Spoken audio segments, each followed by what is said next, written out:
The two pink lines on the test strip were as stark and unforgiving as the lightning that split the Port Bellamy sky.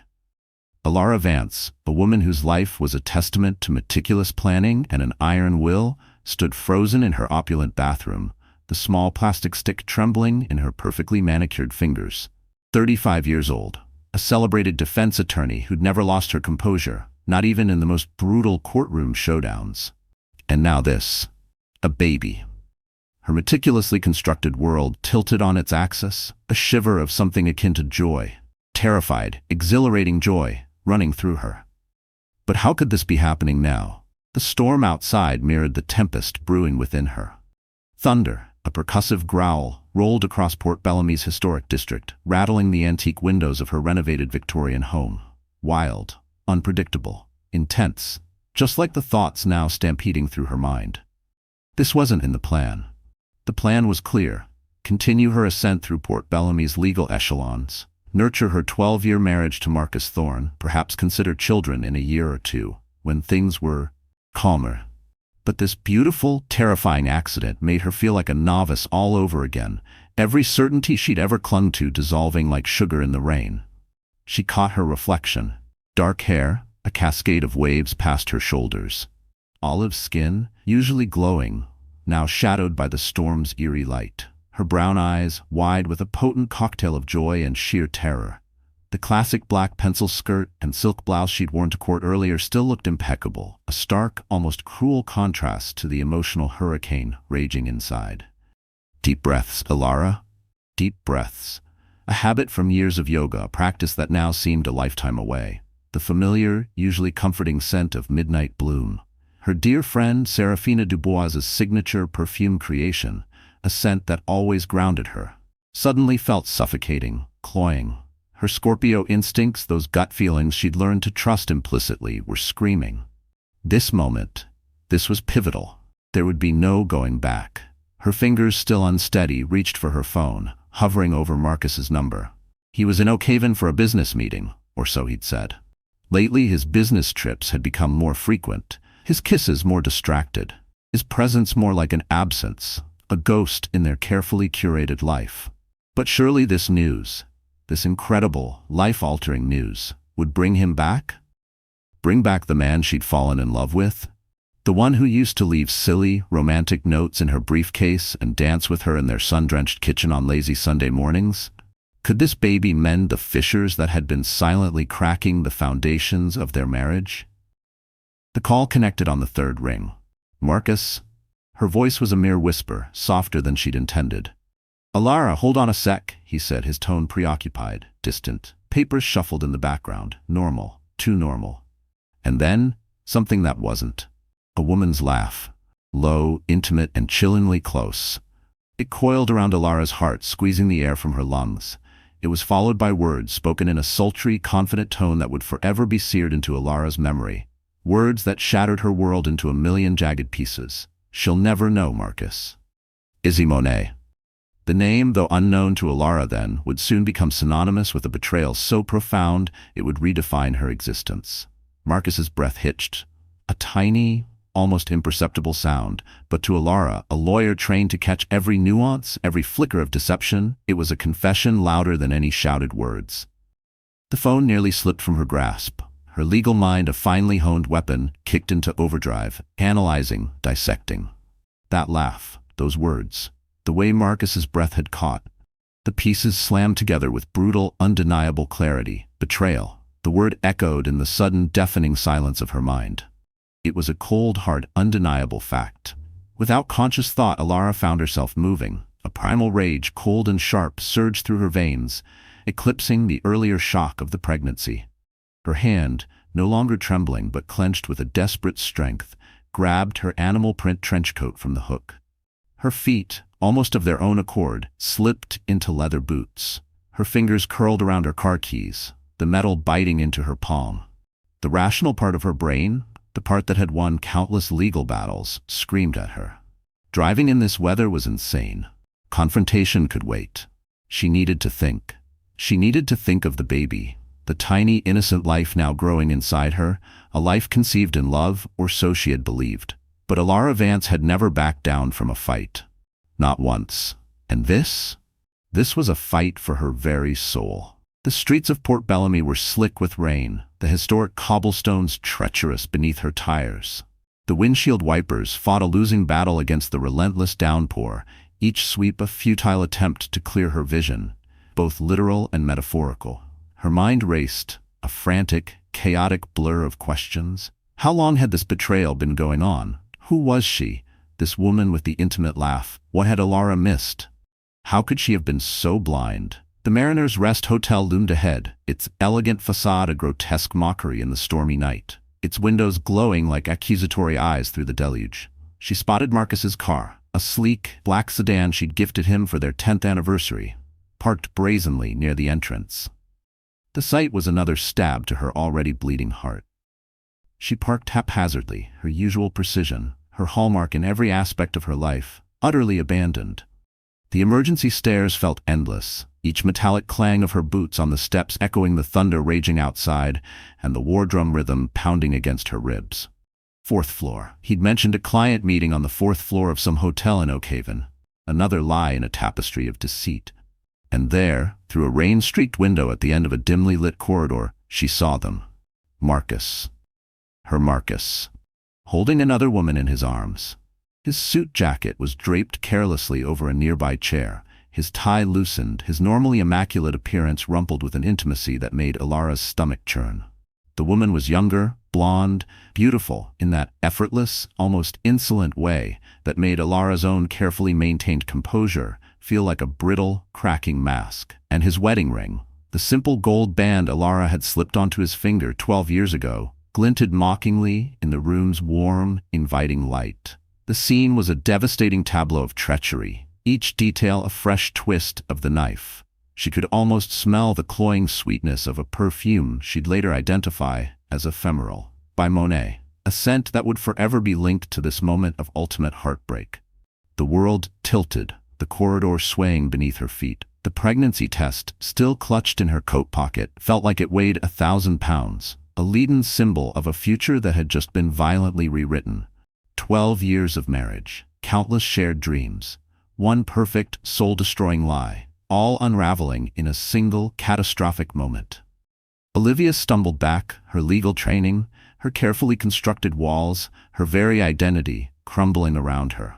The rain, relentless and unforgiving, soaked through her expensive trench coat as she ran blindly back to her car. Mascara, the waterproof kind she favored for long days in court, traced black rivers down her cheeks, mingling with the rain and her tears. The engine roared to life under her shaking hands. She had to get away. Away from him. Away from her. Away from the suffocating weight of his betrayal. She never saw the truck. One moment, she was speeding through the storm-lashed streets of Port Bellamy, her heart a shattered wreck. The next, there was a blinding flash of headlights, the deafening screech of metal tearing against metal, the explosive sound of glass shattering into a million diamond-like shards. The world spun in a dizzying, terrifying kaleidoscope of rain and broken dreams. Her last conscious thought wasn't of Marcus, or the baby, or even her own survival. It was of the raging storm inside her heart, a storm that had finally, devastatingly, broken free, plunging her into an abyss of cold, silent darkness. The silence was the most terrifying part, a void where only moments before her life had been screaming. That crushing silence of the void, the one that had swallowed Elara Vance whole after the sickening crunch of metal and the explosive symphony of shattering glass, gave way, slowly, agonizingly, to a relentless, rhythmic beeping. It was a sound that seemed to pierce through layers of suffocating darkness, dragging her back to a world she wasn't entirely sure she wanted to rejoin. Each beep was a hammer blow against her skull. Where was she? What had happened? Her eyelids felt like lead weights, a struggle to lift. When she finally managed, the world swam into a blurry, disorienting focus. Fluorescent lights, cold and unforgiving, hummed above, casting harsh shadows on the sterile white walls. The scent of antiseptic, sharp and clean, stung her nostrils, a stark contrast to the metallic tang of blood she vaguely remembered. A hospital. Definitely a hospital. Pain, a dull, throbbing ache, radiated through her neck, her ribs, her very bones. She tried to nod, a tiny movement, but a fresh wave of agony shot through her. Her throat felt raw, as if she'd swallowed broken glass. "Mrs. Vance, can you hear me?" A gentle voice cut through the haze. Elara blinked, trying to bring the speaker into focus. A woman in a white coat stood beside her bed, a clipboard in hand. Her name tag read, Dr. Eris Thorne. Thorne. The name snagged in Elara's muddled brain, a tiny, dissonant chord in the cacophony of her confusion. Marcus's last name. Coincidence? Or something more sinister? In Port Bellamy's interconnected elite circles, could it be anything but a connection? A cold flicker of unease, sharp and unwelcome, pierced through the fog of pain and medication. This was a detail her lawyer's mind, even in its battered state, wouldn't easily dismiss. Dr. Thorne's face, kind yet professional, showed a mixture of concern and cautious optimism. "You've been unconscious for nearly 24 hours, Elara. You were in a nasty accident. You suffered a concussion, 3 broken ribs, and multiple contusions." She paused, her gaze softening slightly. "You're very lucky. It could have been much, much worse." Lucky? The word felt like a cruel joke. Lucky to be alive after discovering her entire marriage was a sham? Lucky to be lying here, broken and battered, while Marcus was where? With her? And then, the most important question, the one that clawed its way to the forefront of her thoughts, eclipsing even the throbbing pain. "The baby," Elara croaked, her voice raspy, barely a whisper. Her hand, shaking, instinctively moved to her stomach, a protective gesture over the life she'd only just begun to acknowledge. "My baby?" Dr. Eris Thorne's expression softened further, a genuine warmth touching her eyes. "The pregnancy is still viable, Elara. But," she added, her tone becoming serious, "the next few weeks will be critical. The trauma from the accident has put you at high risk for complications. You'll need complete bed rest and careful monitoring." Relief, so potent it was almost painful, washed over Elara, followed immediately by a fresh wave of fear. Viable, for now. But complications? As a lawyer, she knew how quickly viable could become irreversible. This tiny, precious life, her only anchor in this maelstrom of betrayal and despair, was hanging by a thread. How could she protect it when her own world had been so utterly demolished? Just then, the door to her private room swished open, and Sarah Dubois swept in, a vision of calm and strength. Tall, elegant, with an air of quiet authority that always seemed to command respect, Sarah was more than just Elara's closest friend. She was her rock, her confidant, her chosen sister.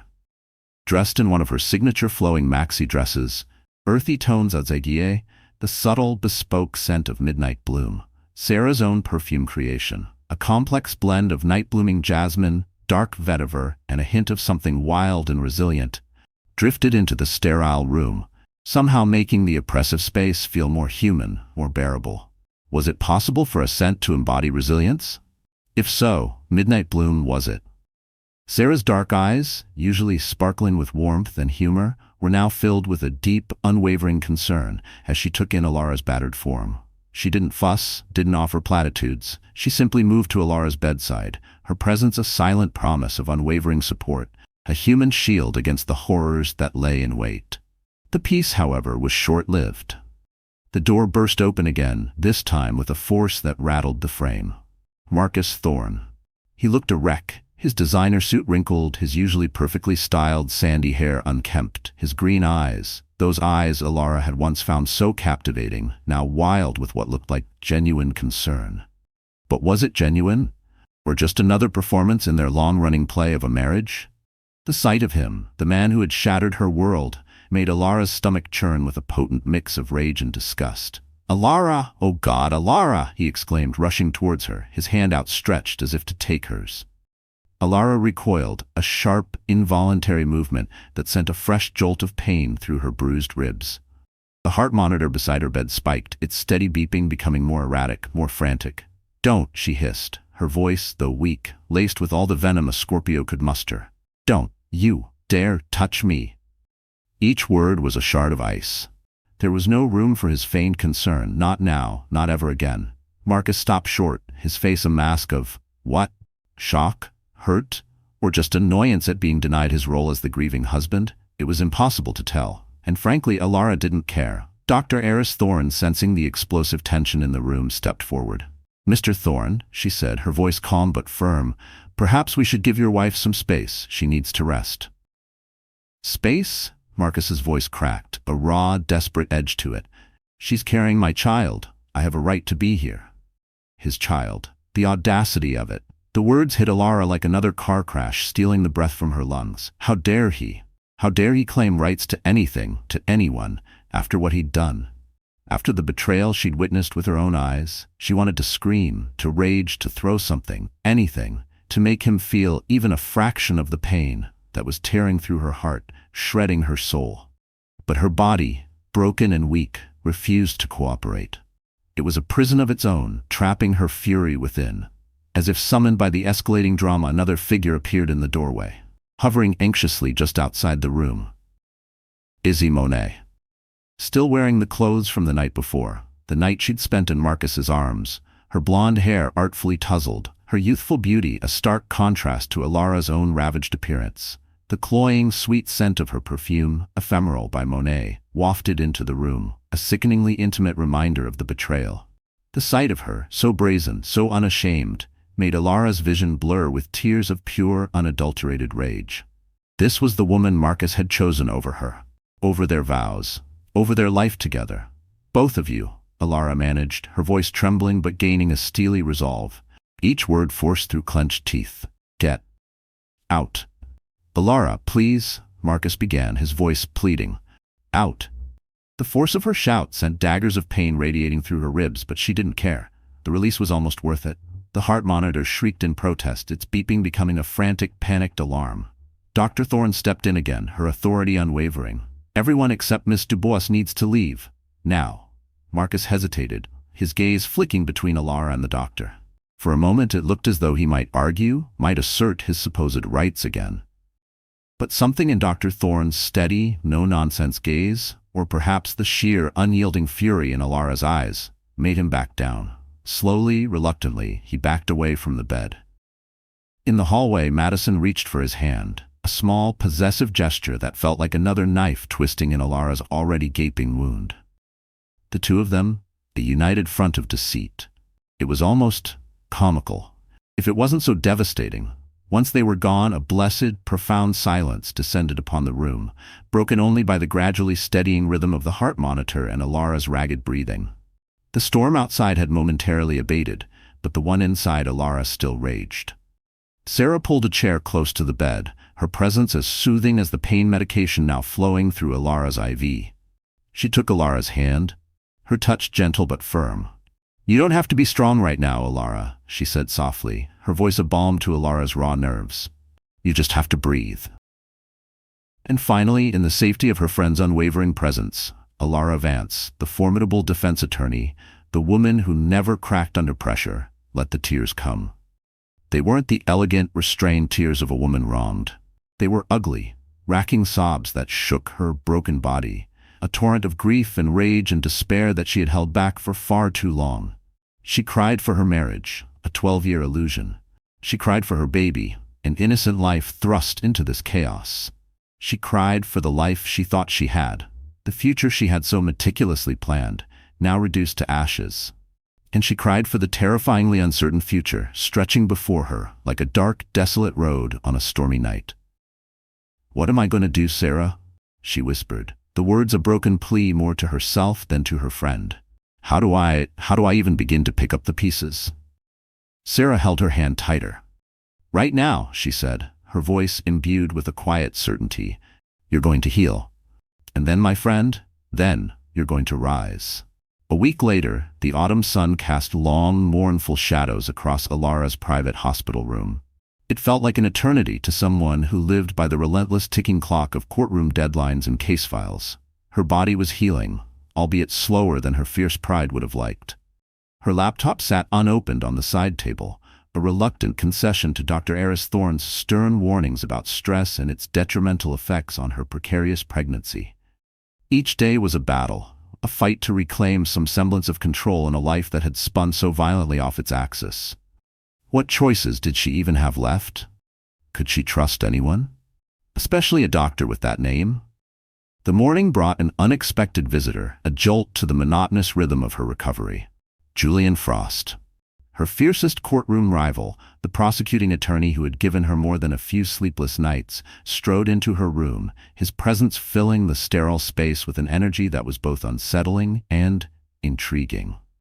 He looked different outside their usual adversarial arena, more human, less a legal machine. Dressed in dark jeans and a casual blazer that somehow made him look even more formidable, he was a stark contrast to the hushed, sterile environment of the hospital. Elara, instantly self-conscious of her tangled hair and drab hospital gown, felt a flush creep up her neck. "Counselor Vance," he said, a slight, almost imperceptible smirk playing on his lips. His honey-colored eyes, usually sharp with legal cunning, held a surprisingly softer light today. "I object to your current venue selection. Surely the esteemed Elara Vance deserves more panache?" Despite herself, despite the pain and the anger and the gnawing uncertainty, Elara felt the corner of her lips twitch. The ghost of a smile. "Overruled, Counselor Frost," she managed, her voice still raspy. "I have medical precedent." His gaze softened further as he took in her bruised face, the fading yellow and purple shadows a testament to her ordeal, and the array of monitors surrounding her bed, their steady beeps a constant reminder of her fragility. He placed a paper cup of what smelled like premium, non-hospital coffee on her bedside table, just out of reach. "For when you're allowed caffeine again," he said. "Consider it a standing order. Can't have Port Bellamy's finest legal mind operating at less than peak performance, can we?" Elara shifted carefully, wincing, as a sharp pain shot through her ribs. "You didn't come here just to tease me with forbidden coffee, Julian. What's the real reason for this? Unexpected visit? Come to gloat over my current, rather undignified state?"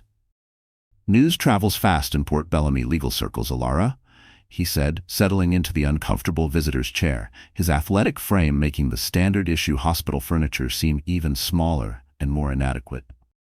Word is, Marcus has been making some rather interesting financial moves at his company lately." He leaned forward, his expression suddenly serious, the earlier lightness gone. "Large transfers, unusual patterns, the kind of thing that makes the SEC nervous." Elara's legal mind, though dulled by medication and trauma, snapped to attention. The Securities and Exchange Commission? What on earth could Marcus have done to attract their attention? Her heart clenched at the mention of his name, a fresh wave of betrayal washing over her. How do you know this?" she asked, her voice barely a whisper. Julian held up a discreet, slim, almost anemic-looking manila file. "Let's just say I have friends in the federal prosecutor's office who owe me a few favors. And they've been observing Thorn Industries for a while now." He met her gaze, his honey-colored eyes intense. "Elara, if he's been moving money around to support extracurricular activities," he paused, the implication hanging heavy in the air, "you need to protect yourself, both legally and financially. And you need to do it now." He placed the file on the bed beside her, its innocuous appearance belying the potential devastation it contained. "Just some light reading for when you're up to it," he said, his voice gentle but firm.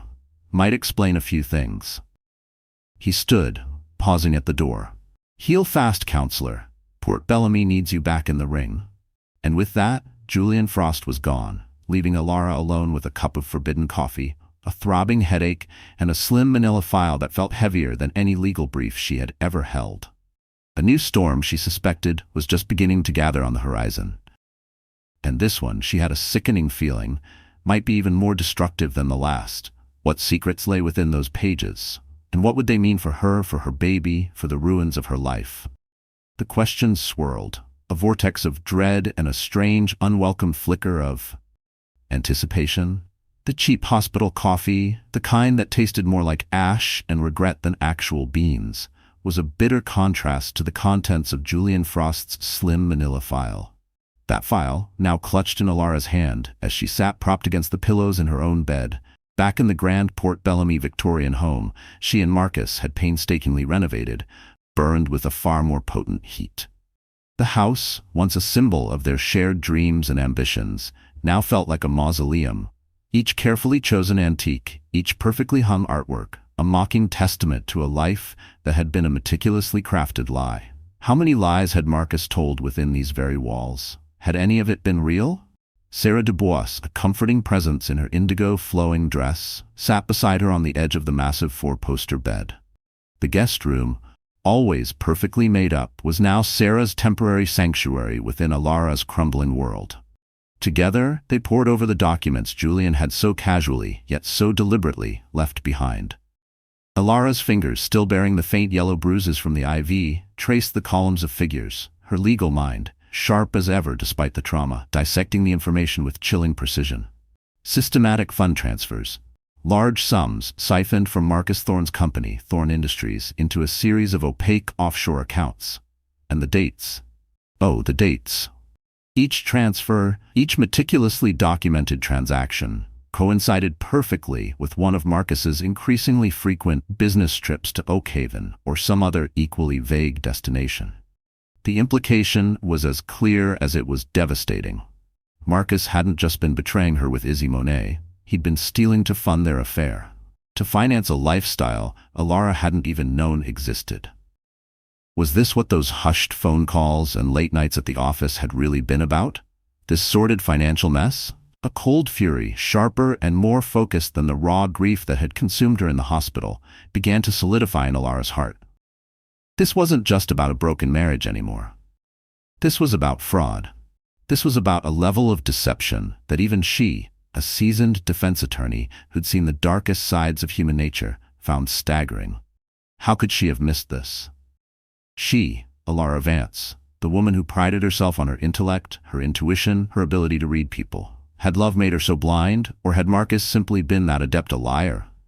The questions gnawed at her, each one a fresh insult to her intelligence, her pride. The doorbell, a shrill, unwelcome intrusion, shattered the tense silence. Elara's heart stuttered. Marcus? Had he dared to show his face here again? Sarah, ever protective, rose. "I'll get it," she said, her voice calm but firm. But it wasn't Marcus. It was Gideon Blackwood, Marcus's divorce attorney, a man whose reptilian smile and Savile Row suits always made Elara feel like she needed a shower. He carried a thick, expensive-looking envelope, his demeanor exuding the smooth, predatory confidence of a shark that had just scented blood in the water. Unbelievable. Could Marcus truly be this crass? This cruel? "Mrs. Thorne," Blackwood began, his voice like oiled silk, pointedly ignoring Sarah's formidable presence. He probably thought he could intimidate her, a grieving wife, too broken to fight. He clearly didn't know Elara Vance. "I have some papers here that require your immediate attention. Mr. Thorne is prepared to be extraordinarily generous in the divorce settlement." He slid the envelope onto the antique mahogany table in the foyer. "Provided, of course, certain conditions are met. A quick, quiet resolution. No fuss, no muss. I'm sure you understand." The unspoken condition hung heavy in the air. Silence. Her silence, bought and paid for. Just then, another, more welcome figure appeared in the open doorway. Julian Frost. He'd timed his arrival with uncanny precision, a cup of premium coffee, the real stuff this time, in his hand. "Just checking on my investment," he said, his eyes twinkling as he nodded towards the coffee. Then taking in Blackwood with a look of mild disdain. "Blackwood, didn't expect to see you slumming it outside the hallowed halls of corporate litigation." The air crackled with unspoken animosity, two legal titans circling each other. Elara, bolstered by Julian's unexpected but incredibly timely arrival, felt a surge of her old fire. She pushed herself up straighter, the pain in her ribs a dull ache compared to the burning indignation in her chest. "Generous, Mr. Blackwood," she said, her voice dripping ice. "Is that what Marcus is calling it, or is it hush money?" Blackwood's practiced smile faltered just for a second. "Mrs. Thorne, I assure you." "Don't bother," Elara cut him off. She looked at Julian, then back at Blackwood, her gaze unwavering. "Get out, Mr. Blackwood, and you can tell Marcus Thorne that if he wants to push this, I will push back. Harder. I may be in recovery, but I'm still one of the best damn defense attorneys in Port Bellamy. And I will not be silenced." Her voice, though not loud, resonated with a power that made Gideon Blackwood visibly recoil. He was a man used to dealing with victims, not warriors. He stammered something about her being unreasonable, about her condition. "My condition?" Elara's eyes flashed. The monitors in the hospital had beeped faster with less provocation. "You mean the condition I'm in because I discovered your client's infidelity? Or perhaps you're referring to my pregnancy with his child, A child he seems so keen to claim rights to when it suits his narrative? Julian stepped forward, using his height to his full advantage as he faced Blackwood. I believe Mrs. Vance has made her position clear, Blackwood. Any further legal discussions will go through proper channels, when she's ready, which I can assure you will not be when she's being ambushed in her own home. Blackwood, clearly outmaneuvered and shaken, sputtered. Mr. Frost, this is a private matter. No, Elara cut in, her Scorpio determination flaring, hot and fierce. Julian stays. You leave. She gestured towards the door with a dismissive wave of her hand. The gesture was pure Elara Vance, courtroom commanding. After Blackwood's stiff, indignant departure, a wave of exhaustion crashed over Elara. She sank back against the plush cushions of the armchair by the window, her body reminding her that she wasn't nearly as strong as she wanted to be. Julian watched her, his expression a mixture of concern and something akin to admiration. You need to rest, Elara. What I need, she said, pressing her hands against her throbbing temples, fighting back a fresh wave of tears, is to understand what in God's name is happening to my life. Every time I think I've hit bottom, there's another damn trapdoor. Then build a foundation they can't shake, Julian said, his voice holding no pity, only a profound, almost startling respect. You're Elara Vance. I've seen you reduce seasoned witnesses to quivering confessions with a single, perfectly timed question. You've beaten me in court more times than I care to admit. He paused, his honey-colored eyes meeting hers. Whatever Marcus has done, whatever he's hiding, you're stronger, Elara. Don't ever forget that. His words, devoid of sentimentality but rich with genuine belief, stirred something deep within her. Not romance, not yet, but perhaps the first faint glimpse of a future where she wasn't defined by Marcus Thorne's betrayal. A future where she could stand on her own, not as a victim, but as a survivor, a fighter. She looked at the untouched cup of premium coffee Julian had brought, a small, wry smile playing on her lips. You know I still can't drink that, right? I know, he said, his own smile answering hers. But you will. Eventually. He headed for the door, then paused in the frame. And when you do, Elara, I'll be here to buy you another one. Later that week, Elara had her first therapy session. With Sarah. It turned out her fiercely loyal friend, the creator of bespoke perfumes and a connoisseur of fine art, was also a qualified therapist, specializing in trauma and recovery. Another layer to the complex, fascinating woman Elara was so lucky to call her friend. The session took place in Sarah's own serene, earth-toned office, a sanctuary filled with the subtle scent of vanilla and sandalwood, a world away from the sterile confines of the hospital or the ghost-filled rooms of Elara's home. Tell me about the moment you knew, Sarah began, her voice calm and gentle, her notepad balanced on her knee. She wasn't wearing her usual flowing dresses today, but a structured blazer over silk pants, as if she'd armored herself for this particular battle alongside Elara. Not when you saw them at the Mariner's Rest, Elara, but when you first felt something was wrong. Elara's hand absently traced patterns on her still flat stomach, where her baby, their baby, was growing, a tiny, innocent spark of life caught in this devastating crossfire. 3 months ago, she began, her voice hesitant, we were at the Crimson Heron celebrating my win on the Henderson case. Marcus got a text, and his whole demeanor, it just changed. He said it was work, but... She swallowed hard, the memory a bitter pill. He left dinner early, said he had an urgent deadline. When he came home that night, hours later, he smelled of her perfume. Ephemeral, I know that now. And you didn't confront him then? Sarah asked, her gaze steady, non-judgmental. A bitter laugh escaped Elara. I told myself I was being paranoid, that my Scorpio instincts were just making me see threats where there weren't any, that after 12 years, a little distance, a little distraction, was normal. She shook her head, the irony not lost on her. Turns out, those instincts were screaming at me, trying to protect me all along, and I didn't want to listen. What a fool she'd been. What an absolute trusting fool. Sarah made a note. You keep mentioning your zodiac sign, Elara. Is that a way of understanding yourself, or perhaps a way of justifying your actions or inaction?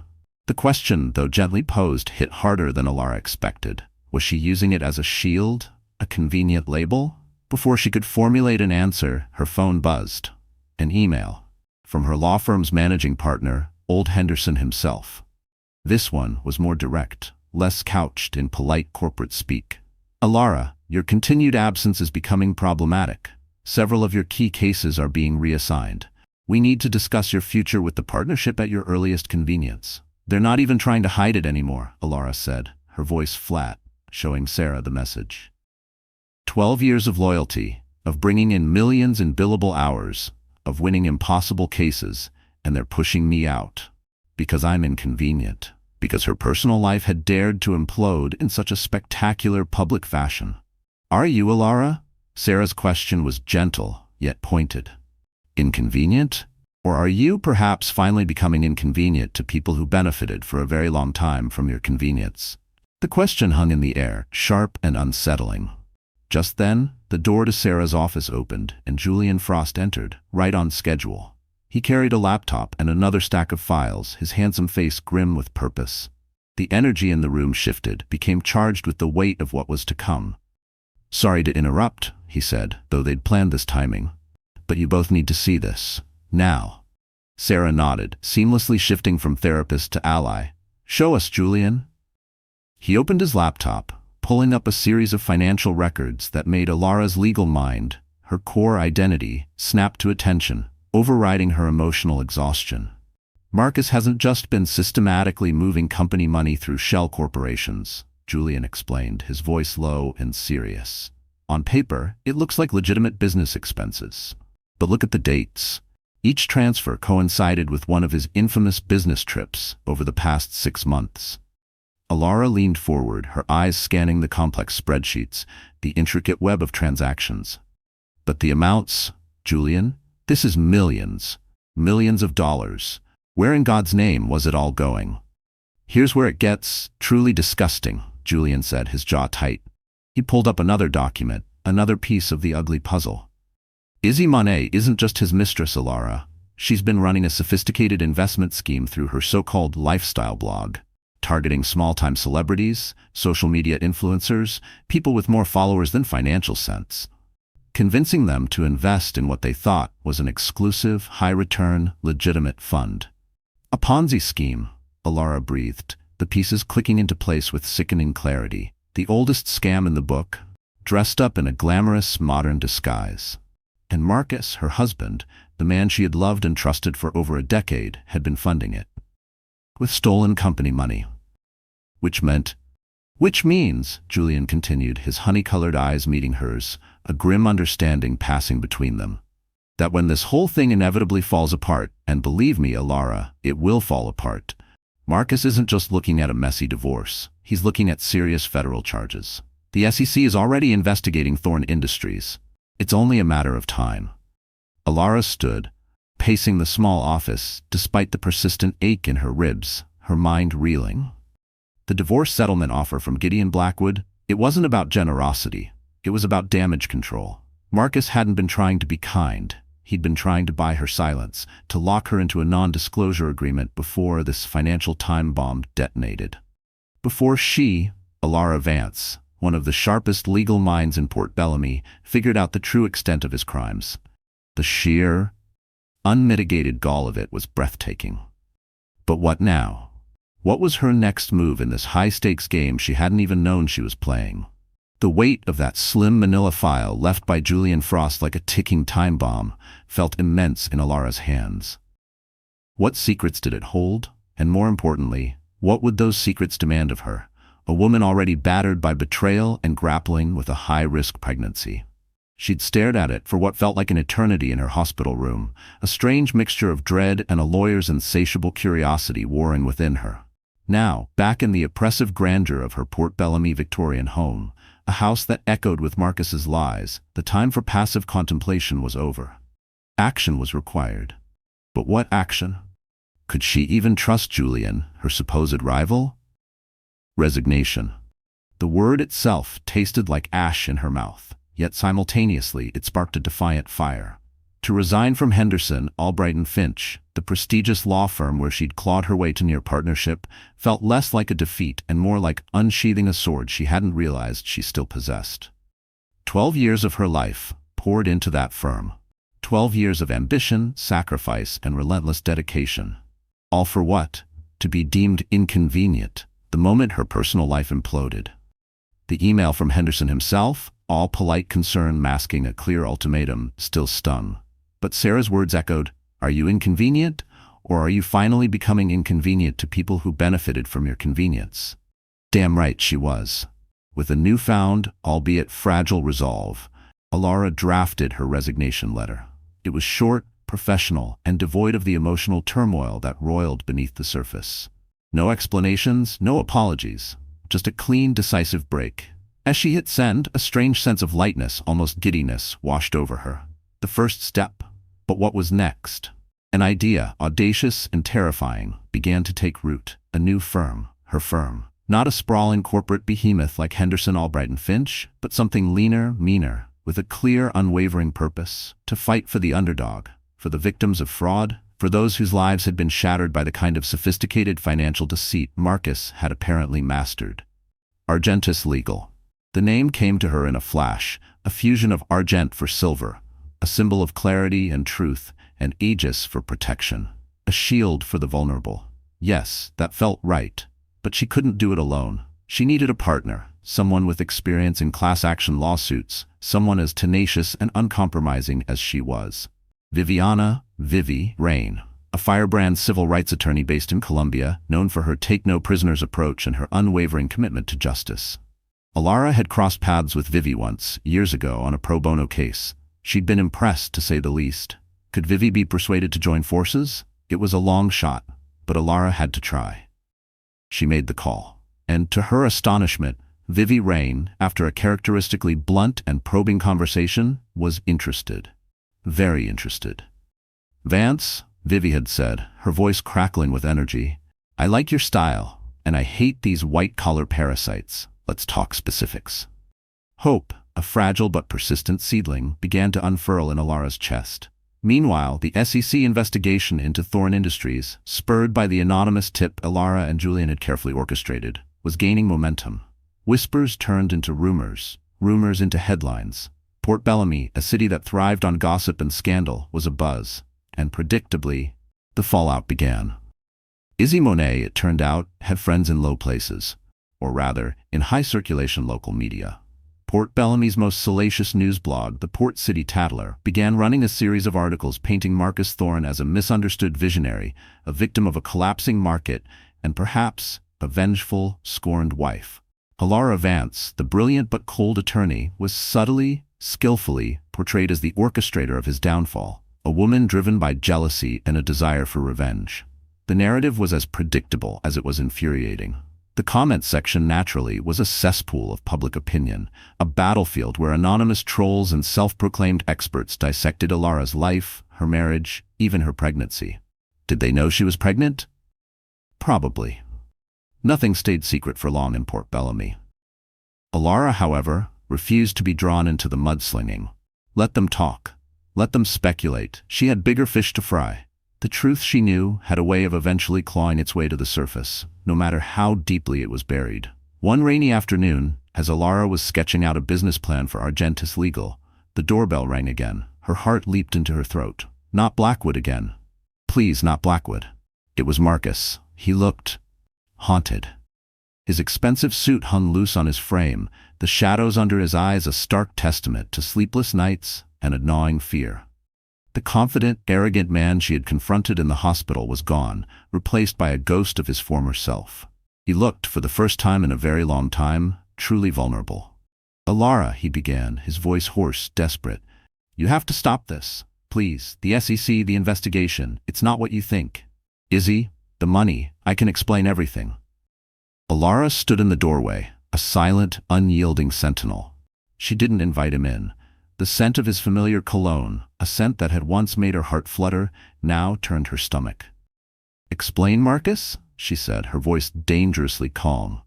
"Like you explained where you were that night at the Mariner's Rest? Or how about you explain the offshore accounts? The shell corporations? The investor money that lined Izzy Monet's pockets while their life savings vanished into thin air? Explain the lives you've ruined, Marcus. Go on, I'm listening." His desperation was palpable, a suffocating blanket in the damp afternoon air. "I did it for us, Elara. For our future. To build something great." "Our future?" Elara's laugh was a short, sharp, bitter sound. Everything you built, Marcus, was a lie. And the worst part? The truly devastatingly ironic part? I would have helped you. If you'd come to me when things started going wrong, when the pressure mounted, I would have fought for you. I would have used every ounce of my legal skill, every connection I had, to protect you. But you didn't trust me. You chose her. You chose lies. And now, she said, her voice hardening, now you have to live with those choices. Elara, please, he pleaded, his eyes glistening with unshed tears. Were they real, or just another calculated performance? It was impossible to tell anymore. It's Mrs. Vance to you, Marcus, she corrected him, her tone glacial. Or better yet, Counselor Vance, because that's who I am now. A lawyer who is about to make damn sure that you and Izzy Monet face justice for every single life you've destroyed, for every dream you've shattered. She stepped back, her hand instinctively, protectively, covering her still small bump. Don't come here again, Marcus. Any further communication can go through our respective attorneys. And with that, she closed the door on his protests, on his pleas, on 12 years of a life that had turned out to be nothing more than a beautiful, elaborate fraud. Her hands, she noted with a strange sense of detachment, were perfectly steady as she turned the deadbolt. The storm inside her hadn't abated, but now it had a direction. A purpose. The grand jury indictment hearing for Marcus Thorne and Izzy Monet was a media circus. The federal courthouse in downtown Port Bellamy hummed with a frenetic, almost predatory energy. Journalists, cameras flashing, microphones thrust forward, jostled for position. Victims of the Ponzi scheme, their faces etched with a mixture of anger and a desperate hope for justice, filled the public gallery. Curious locals, drawn by the scandal that had rocked Port Bellamy to its core, whispered and craned their necks. Elara, now 20 weeks pregnant, her charcoal gray maternity suit, a stark professional statement, sat in the front row, flanked by Julian Frost on one side and Sarah Dubois on the other. Their presence was a silent bulwark against the stares, the whispers, the palpable animosity that seemed to radiate from certain corners of the courtroom. They're saying she orchestrated the whole thing, you know, a voice murmured from 2 rows back, just loud enough for Elara to hear. The wife set him up because she found out about the affair. I heard the pregnancy isn't even his, another whispered, the words a venomous dart. Elara's hand tightened on her leather portfolio, her knuckles white. The baby, as if sensing her tension, kicked sharply, a tiny, insistent reminder of what was truly at stake. Ignore them, Julian had whispered earlier, his shoulder brushing hers in a subtle gesture of support. Focus on what matters. And he was right. What mattered now was justice. The side door of the courtroom opened, and Marcus entered with his legal team. He'd lost more weight, his expensive suit hanging even looser on his diminished frame. His eyes, haunted and pleading, found Elara's immediately. She met his gaze, her own unyielding, unreadable. Behind him, Izzy Monet walked in, a vision in a designer dress, her makeup flawless, a carefully crafted image of innocent victimhood. All rise. The proceedings began with the formal reading of the charges: wire fraud, securities fraud, money laundering. The list went on, each charge another nail in the coffin of Elara's old life, another brick in the foundation of her new one. She listened with a lawyer's ear as the federal prosecutor methodically, damningly presented the evidence. Much of it gathered from the anonymous tip she and Julian had so carefully compiled. During a brief recess, as Elara was sorting through some of Marcus's remaining personal effects from their home, items his lawyer had requested, her fingers brushed against something small and hard at the bottom of a dusty box of old university textbooks. A locket, small, antique, made of tarnished silver, intricately engraved with a design she didn't recognize. Her heart gave a strange lurch. It wasn't hers, and it certainly wasn't something Izzy Monet, with her penchant for flashy modern jewelry, would ever wear. Curious, she pressed the tiny clasp. It sprang open, revealing a miniature, faded portrait of a woman, a beautiful woman, with sad eyes and a wistful smile, someone Elara had never seen before. Who was she? And what was her connection to Marcus? A cold knot formed in Elara's stomach. Another secret? Another betrayal? Just how many lives had Marcus Thorne been living? She snapped the locket shut, the tarnished silver suddenly feeling cold against her skin, and tucked it deep into her pocket. Another unanswered question. in a life that had become a tangled web of them. The courtroom buzzed back to life. And then the bombshell. Izzy Monet's attorney approached the bench, a smug, self-satisfied smirk playing on his lips. "Your Honor," he announced, his voice ringing with theatrical importance, "in light of new evidence, my client, Miss Isabelle Monet, wishes to cooperate fully with the prosecution." The courtroom erupted. "Furthermore," he continued, relishing the drama, "Monet has documentation, irrefutable documentation, proving that Mr. Marcus Thorne was the sole architect and mastermind of this unfortunate scheme, long before their personal relationship even began." Marcus's head snapped up, his face a mask of stunned disbelief, then pure, unadulterated betrayal. The irony, Elara thought with a grim, detached amusement, was almost too perfect. Izzy Monet, the femme fatale, the glamorous grifter, was cutting a deal, throwing Marcus under the bus to save her own skin. "She's good," Julian murmured beside her, his voice low and appreciative of the legal maneuver. "Very good." The federal prosecutor stood, his expression carefully neutral. "The government is prepared to accept Miss Monet's cooperation, Your Honor, in exchange for reduced charges." Chaos, pure, unadulterated chaos, erupted in the gallery. Marcus's attorneys huddled around him, their faces grim, whispering urgently. Izzy Monet, meanwhile, kept her eyes fixed forward, her posture perfect, her expression a carefully constructed mask of serene innocence. But Elara, her eyes missing nothing, saw the slight, almost imperceptible tremor in her perfectly manicured hands, the only sign that her composure was cracking. As the judge called for order, a strange, almost unnerving sense of calm settled over Elara. The baby moved again, a gentle, reassuring flutter. This wasn't about revenge anymore. It was about justice. Not just for her, but for all the victims, for all the lives Marcus and Izzy had so carelessly, so callously destroyed. During the next recess, as the media frenzy outside the courthouse reached fever pitch, Marcus's lead attorney, a portly man with an air of perpetual unease, approached their small group. "Mrs. Vance," he began, his voice hesitant. "Mr. Thorne, my client, he wishes to speak with you, privately."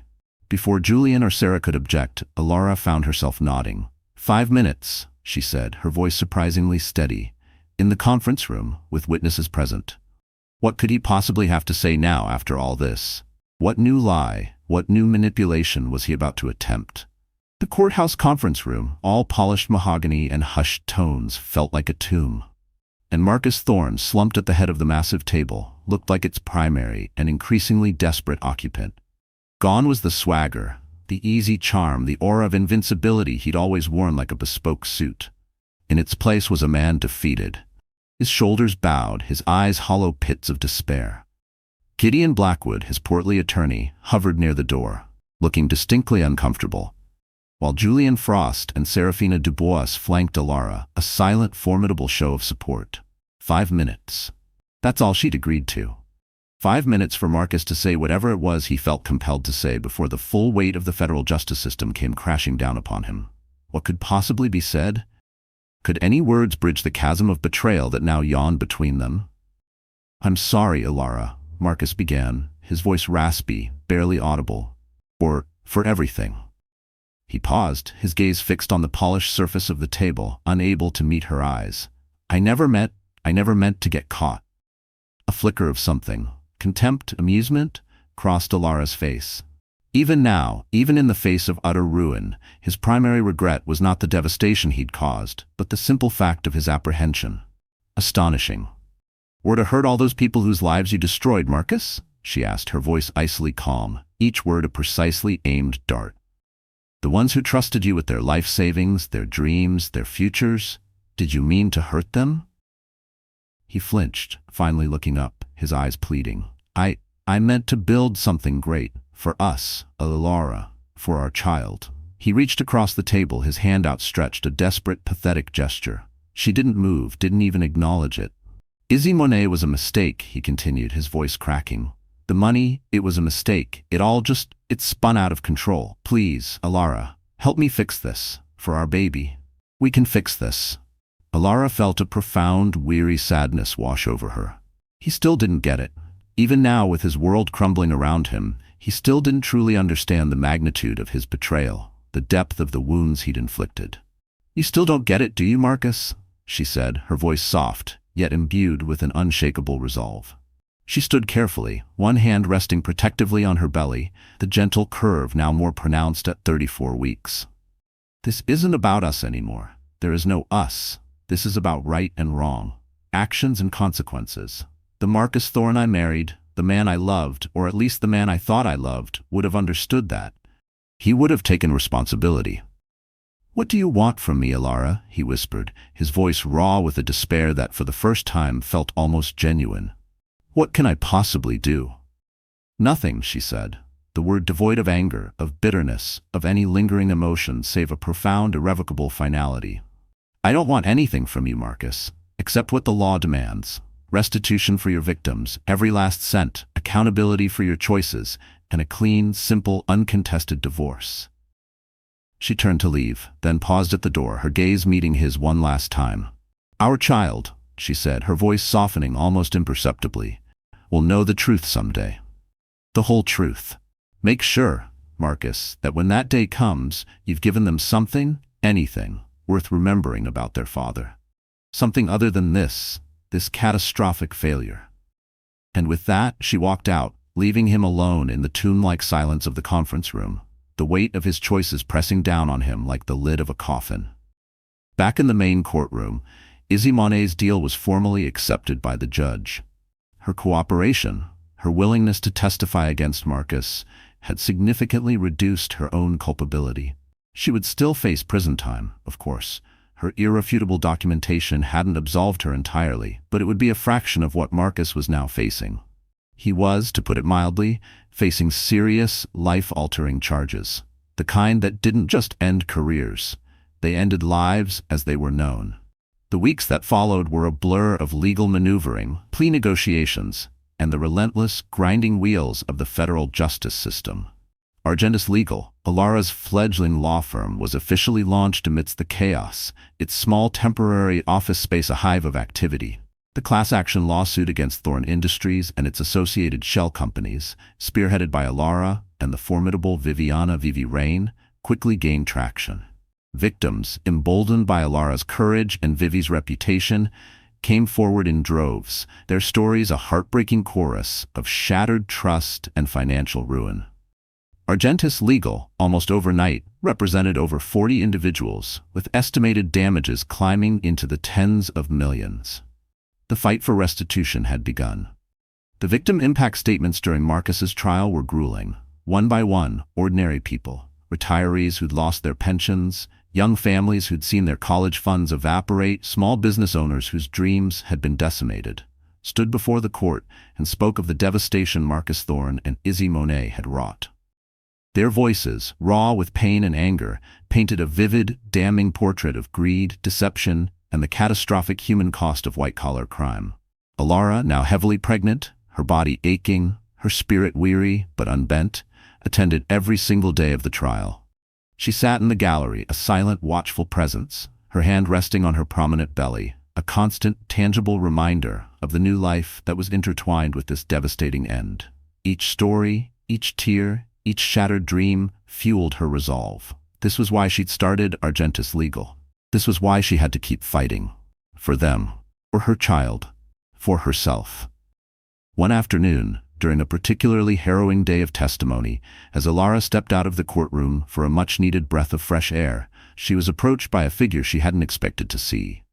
Dr. Eris Thorne. The doctor who had treated her in the hospital, the woman whose shared surname with Marcus had initially sparked a flicker of unease in Elara's mind.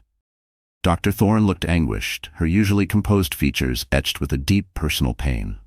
"Mrs. Vance, Elara," she began, her voice trembling slightly. I had to tell you. I'm so incredibly sorry." Elara looked at her, confused. "Sorry for what, doctor?" Dr. Thorne took a deep breath, her eyes glistening with unshed tears. "Marcus Thorne, he's my cousin. My estranged cousin. We haven't spoken in years, not since he became the man he is today. I had no idea, absolutely no idea, what he was involved in, what he was doing." Her voice broke. "Treating you in the hospital, knowing now what he did to you, to your baby, and being a Thorne myself, I can't tell you how ashamed, how horrified I am. I should have known, I should have suspected." The revelation, so unexpected, so personal, hit Elara with the force of another physical blow.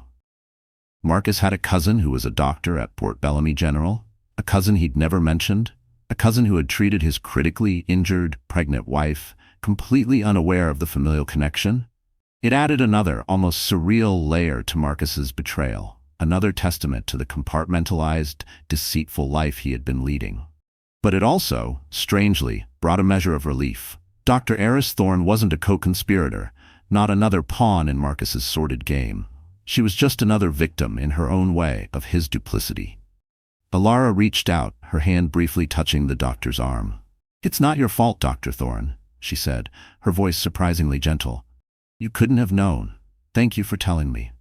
The day of Marcus's sentencing arrived, heavy and gray, the sky over Port Bellamy, mirroring the somber mood in the packed federal courtroom. Marcus Thorne, looking like a hollow shell of the confident, charismatic businessman who had once commanded boardrooms and charmed society, rose to face the judge. His expensive suit, once a symbol of his power and success, now hung loose on his slumped shoulders. When he turned to address the court, his voice, when it finally came, was cracked, broken. "I've spent every day since my arrest," he began, his hands gripping the podium so tightly his knuckles were white, "trying to understand how I became this person, how I betrayed not just my wife, Elara, and my unborn child, but dozens of innocent people who trusted me, who believed in me." He paused, swallowing hard, his gaze sweeping over the faces in the courtroom. The victims, their eyes burning into him. His former colleagues, their expressions a mixture of pity and contempt. And Elara, her face impassive, her eyes unreadable. "There's no excuse," he continued, his voice gaining a shred of its former strength, though now laced with a despair that felt chillingly real. "No justification for what I've done. I can only say that I am profoundly, deeply sorry, and that I accept whatever punishment this court deems appropriate." The judge, a stern, no-nonsense woman with steel-gray hair and eyes that missed nothing, studied him over her reading glasses, her expression unyielding. "Mr. Thorne," she began, her voice cutting through the tense silence of the courtroom, "your crimes were not merely breaches of financial trust. You preyed upon people's hopes, their dreams for a better future. You used your position of privilege, your education, your charisma, to orchestrate a sophisticated scheme that has devastated countless lives, stolen futures, and eroded the very fabric of trust in our financial institutions." Elara felt the baby kick, a sharp, insistent movement, as if sensing the gravity of the moment, this culmination of months of pain, betrayal, and a relentless pursuit of justice. This child, her child, who had been present in utero for every agonizing moment of this journey, was now, in a way, a silent witness to its resolution. "Taking into account your eventual, albeit late, cooperation with the authorities," the judge declared, her voice resonating with the full weight of the law, "and the restitution agreement that has been put in place, though it can never truly compensate for the emotional and financial devastation you have caused, this court sentences you, Marcus Alastair Thorne, to 12 years in federal prison. This will be followed by 5 years of supervised release." 12 years. A stunned murmur rippled through the gallery. 12 years. One for each year of their marriage. The symmetry, stark and brutal, wasn't lost on Elara. As the bailiffs moved to lead a now visibly trembling Marcus away, he caught her eye one last time. In that fleeting moment, she saw not the monster who had betrayed her, not the architect of a massive financial fraud, but someone she had once loved, someone who had, somewhere along the way, lost his way so completely, so catastrophically that he had become unrecognizable even to himself. She gave him a small, almost imperceptible nod. Not forgiveness, not yet. Perhaps not ever. But acknowledgement. An ending. A full stop to a chapter of her life that had been filled with far too much pain. Outside the courthouse, the media scrum was in full frenzy. Viviana Rain, ever the consummate professional, was already addressing the reporters, her voice clear and strong, outlining the significance of the sentence, the victory for the victims, the ongoing fight for full restitution that Argentus Legal would continue to wage.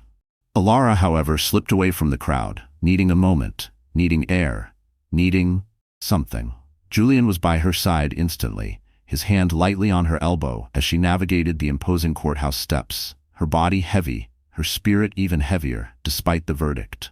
"You okay, Elara?" he asked, his honey-colored eyes, those eyes that had once sparred with hers across a courtroom, now filled with a deep, unwavering concern. She took a deep breath, the cool afternoon air filling her lungs. "I'm thinking," she admitted, her voice quiet, "about how to tell our daughter about this someday. How to explain that her father isn't a monster. Just a man who made terrible, devastating choices." "You'll find the right words, Elara," Julian said, his hand brushing hers, a fleeting touch that sent an unexpected warmth through her arm. "You always do." But before she could respond, before she could even process the gentle reassurance in his touch, a sharp, searing pain made her gasp. She grabbed the cold stone railing of the courthouse steps for support, her knuckles turning white, the world suddenly tilting on its axis. "Elara?" Julian's voice sharpened with alarm, his hand instantly on her arm, steadying her. I'm fine," she started to say, but another contraction, fiercer this time, undeniable, ripped through her, stealing her breath, making her cry out. This wasn't Braxton Hicks. This was real. Sarah, who had been deftly handling a particularly persistent reporter, appeared at her side as if by magic, her usual calm replaced by a look of authoritative concern. "Elara, how long have you been having contractions?" On and off since this morning," Elara gasped, clutching her belly. I thought they were Braxton Hicks. Stress, you know." Sarah's professional mask, the one she wore when dealing with her therapy clients, slipped firmly into place. "They're not Braxton Hicks, Elara," she said, her voice calm but brooking no argument. "You're in labor. Early labor, yes, but definitely labor." The world seemed to tilt and spin. Labor? Now? But it was too soon. She was only 34 weeks. Her baby. But it's too soon, she cried, panic clawing at her throat. "Babies," Sarah said, her gaze unwavering, her strength a lifeline in Elara's sudden terror. "Come when they come, Elara. And this one, it seems, has decided that today is the day." She turned to Julian, who looked pale but remarkably steady. "Julian, get the car. We're going to the hospital. Now." The fight for justice had just been dramatically, terrifyingly interrupted by the even more urgent fight for life. The insistent, rhythmic beeping of the heart monitor had been replaced by a chaotic symphony of urgent, hushed voices and the clatter of medical equipment. The operating room was a blur of sterile blue, the bright overhead lights casting an almost ethereal glow on the scene, unfolding with terrifying speed. Elara felt herself drifting, caught in a strange liminal space between excruciating pain and a blessed, medication-induced numbness, an emergency C-section. Those were the words that had sliced through her panic, delivered with calm professionalism by Dr. Eris Thorne, Marcus's cousin. The irony wasn't lost on Elara, even now. Dr. Thorne was part of the surgical team, her earlier, heartfelt apology a quiet undercurrent to the focused intensity of her actions. Was it strange to find a sliver of comfort in the presence of a woman connected, however distantly, to the man who had destroyed her life? Perhaps, but in this moment of profound vulnerability, any port in a storm would do. Julian Frost, his face pale, but his grip on her hand surprisingly steady, was a constant presence by her side, his voice a low murmur of reassurance that anchored her to reality. Sarah, robed in surgical scrubs that looked strangely out of place against her usual bohemian elegance, observed from a corner, her eyes dark and watchful, offering a silent promise of strength. Elara wasn't alone. Not anymore. Could this be a new beginning, forged in the crucible of pain and betrayal? Through the blue surgical draping that separated her from the intricate life-saving work being done on her body, Elara could hear the medical team's calm, focused voices, a litany of medical terms and quiet instructions. Each second stretched into an eternity. Each beat of her own heart, still too fast, too erratic, echoed the fear that constricted her chest. Her baby, her tiny, innocent baby. Was she okay? Would she survive this premature, traumatic entry into a world that had already proven itself so cruel? And then, a sound, a cry. Not a weak, fragile whimper, but a strong, defiant, undeniably alive cry that cut through the clinical tension of the operating room, a sound more beautiful, more powerful than any symphony Elara had ever heard. "She's beautiful, Elara," Julian whispered, his voice thick with an emotion that made Elara's own eyes well with tears. "Small, but she's a fighter." Tears, hot and unexpected, slid down Elara's temples as they brought the baby to her, a tiny, perfectly formed human being, swaddled in a soft white blanket. Her daughter. So small, so fragile, yet radiating an almost palpable determination. They placed her against Elara's chest for just a fleeting moment, a precious, heart-stopping connection, before whisking her away to the waiting NICU team. That brief contact, skin against skin, was enough. It was everything. Aurora, Elara whispered, the name coming to her with a sudden, intuitive clarity. Aurora Rory Vance. Because, she looked at Julian, her voice choked with emotion. Because she came to me in the darkness, but she brings nothing but light. Julian's lips brushed her forehead, a gentle, tender touch that spoke volumes, a silent promise of tomorrows that might be different from the ones she had once so meticulously planned, but somehow better, truer, stronger. As they wheeled her to recovery, the exhaustion finally claiming her, Elara thought about storms and strength, about the unexpected, often brutal ways life had of surprising you, of stripping you bare, just when you thought you had it all figured out. Her daughter had arrived early, yes, but maybe that was perfect too.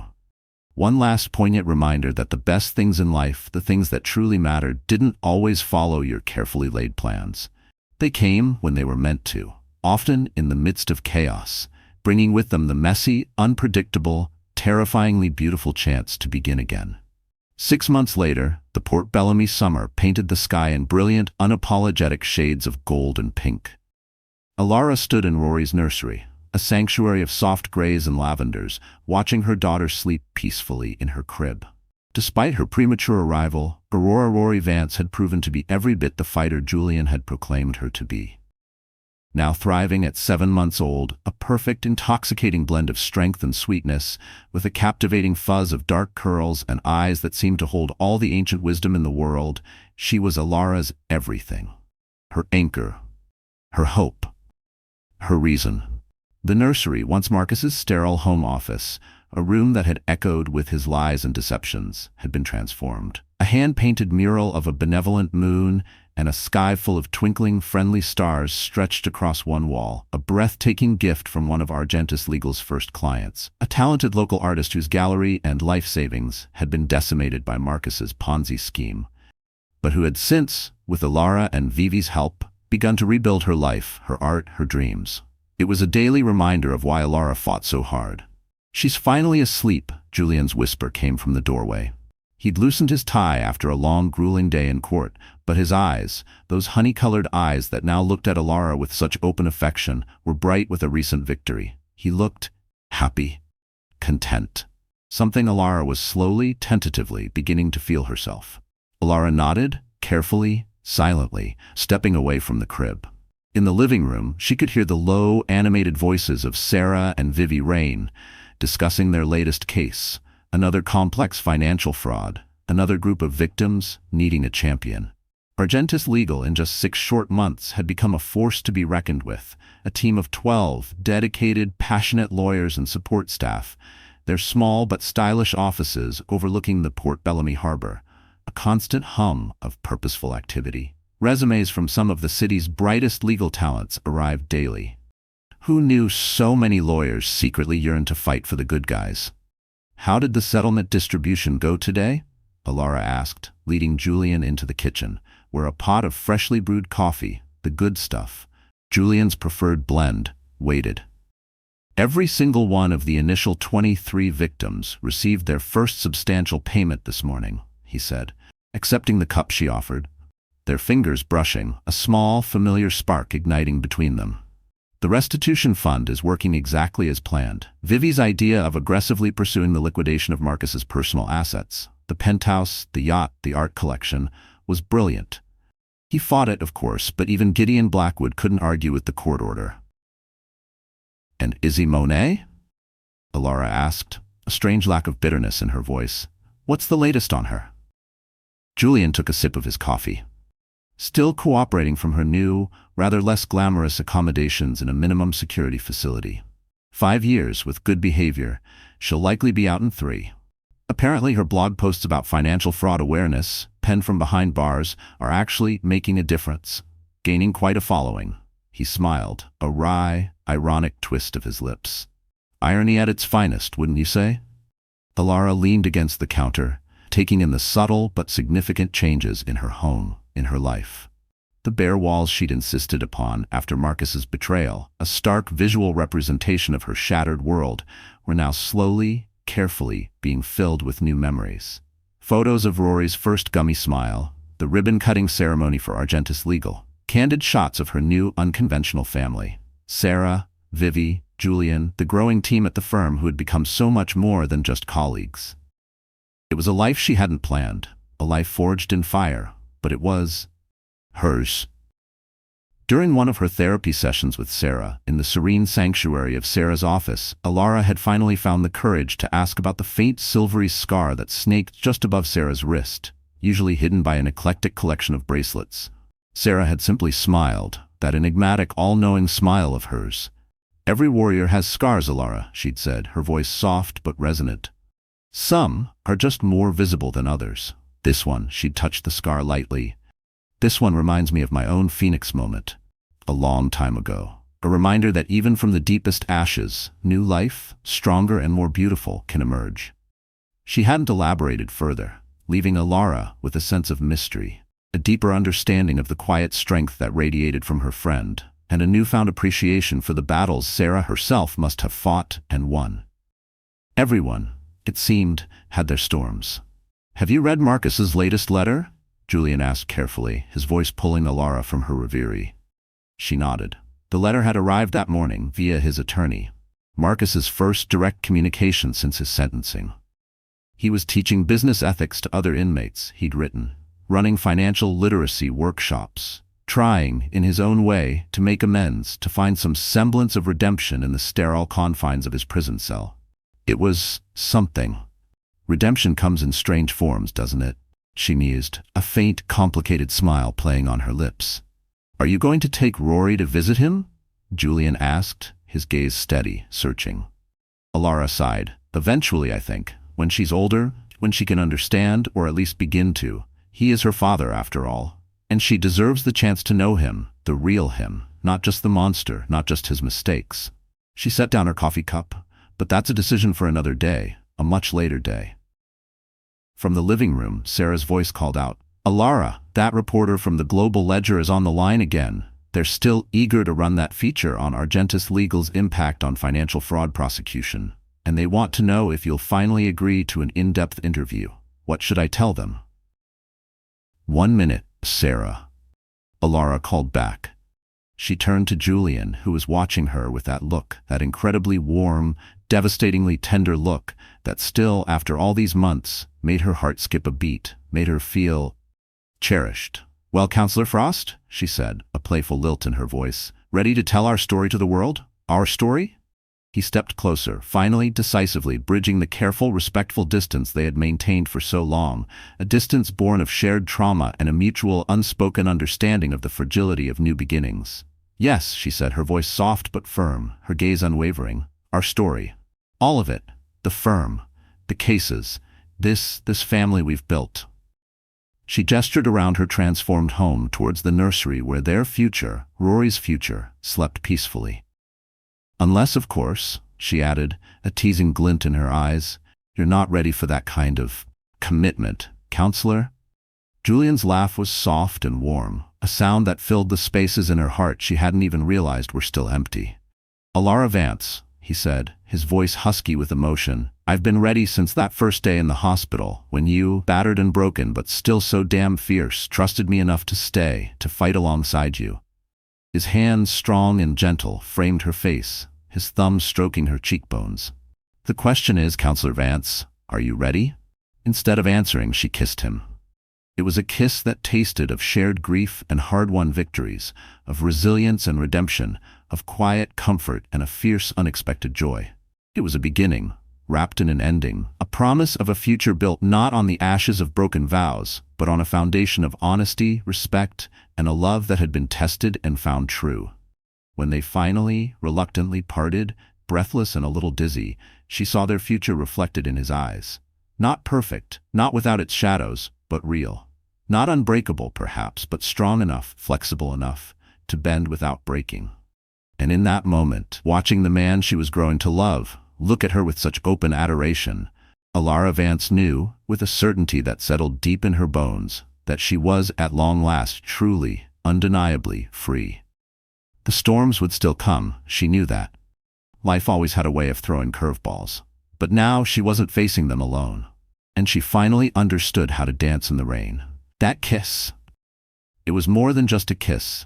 It was a culmination, a quiet explosion of all the unspoken emotions that had simmered between Elara Vance and Julian Frost for months. It was the taste of shared battles fought and won, of late nights fueled by coffee and legal strategy, of a mutual respect that had slowly, unexpectedly blossomed into something far deeper, far more profound. As Julian's arms had enfolded her, as his lips met hers, Elara had felt the last fractured pieces of her heart begin to knit themselves back together, not in the same pattern as before, that was impossible, but into something new, something stronger, something real. The Port Bellamy summer air, thick with the scent of salt and blooming jasmine, had swirled around them, a silent witness to this new, tender beginning.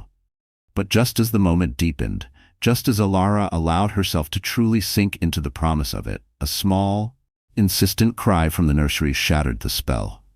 Aurora, their future.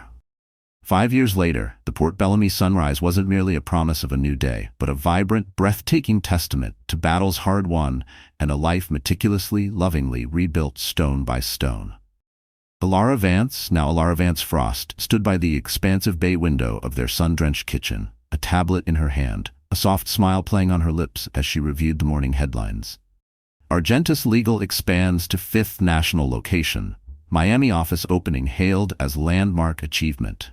The accompanying article in the Financial Chronicle, the nation's most respected business journal, lauded the firm's innovative, victim-centered approach to fighting financial fraud, its unwavering commitment to pro bono work for women in crisis, and its impressive track record of holding corporate Goliaths accountable. Not bad for a firm born from the ashes of betrayal and a desperate, defiant need for justice. She took a sip of her coffee, Julian's special blend, still her favorite, and felt a profound sense of, not just accomplishment, but deep, resonant gratitude. "Mommy?" a small voice piped up from the breakfast table. Rory Vance Frost, now a precocious, fiercely intelligent 5-year-old with her mother's determination and a captivating sprinkle of Julian's easy charm, sat with her tongue poked out in fierce concentration, a brightly colored crayon clutched in her small hand. Her dark curls, so like Elara's own, fell over her face as she meticulously worked on a letter. "Daddy, how do you spell responsibility?"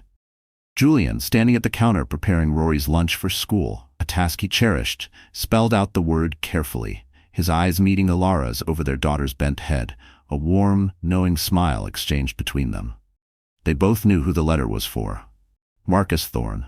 Life, Elara had learned, had a funny, often ironic way of coming full circle. Marcus had been released from federal prison 6 months prior, his 12-year sentence significantly reduced for good behavior, and his surprisingly successful efforts in establishing a nationwide financial literacy program for former inmates, a program born, ironically, from the business ethics courses he'd begun teaching behind bars. Redemption, it seemed, could bloom in the most unexpected and often desolate of soils. He'd made no attempts to win Elara back, no efforts to disrupt the new life she had so painstakingly, so joyfully built with Julian and Rory. Instead, he'd focused, with a quiet, almost penitent humility that Elara still found somewhat disarming, on earning the right to be a part of their daughter's life. It had been a careful, gradual process, supervised and guided by the ever-wise Serafina Dubois, who had seamlessly transitioned from Elara's personal therapist to their trusted family counselor, her office still a sanctuary for navigating the complex, often messy realities of their blended, unconventional family. The letters between Rory and Marcus were the latest step, a tentative bridge across a chasm of past pain and broken trust. What would Rory make of this man, her biological father, a man whose choices had so catastrophically shaped the beginning of her own life? Only time would tell. Izzy Monet, too, had found her own peculiar path to redemption.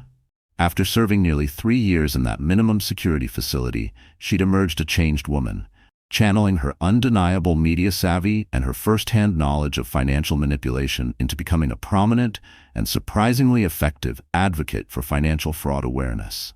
Her blog, once a platform for peddling false dreams and luring unsuspecting investors, was now a legitimate, respected source of information and support, helping other women avoid the very traps she had once so skillfully helped set. The irony was not lost on Elara, who occasionally found herself reading Izzy's posts with a strange mixture of grudging respect and a lingering, unshakable wariness. People could change, sometimes. But forgiveness? Forgiveness was a more complicated beast. Sarah's own therapy practice, unsurprisingly, had expanded significantly. Her unique blend of empathy, wisdom, and that bespoke, midnight bloom resilience drawing clients from all over the state. She still held her legendary weekly dinners at her art-filled bohemian home, a chaotic, joyful gathering of their chosen family: Elara, Julian, Rory, the indomitable Vivi Rain, now happily married to a renowned sculptor, her fiery courtroom demeanor hilariously juxtaposed with a surprisingly tender maternal side to their twin toddler boys, who absolutely adored their cousin Rory. Just then, the back door opened with a familiar creak, and Julian's teenage daughter, Lily, a bright, engaging young woman with her father's easy smile and a budding passion for photojournalism, breezed in, home from her mother's for the week. The blended family they'd created when Elara and Julian had married 3 years prior, in a simple, heartfelt ceremony on the beach at sunset, had its challenges, its occasional bumps in the road. Of course it did. What family didn't? But love, honesty, and a healthy dose of Sarah's therapeutic guidance made it work. More than work. It thrived.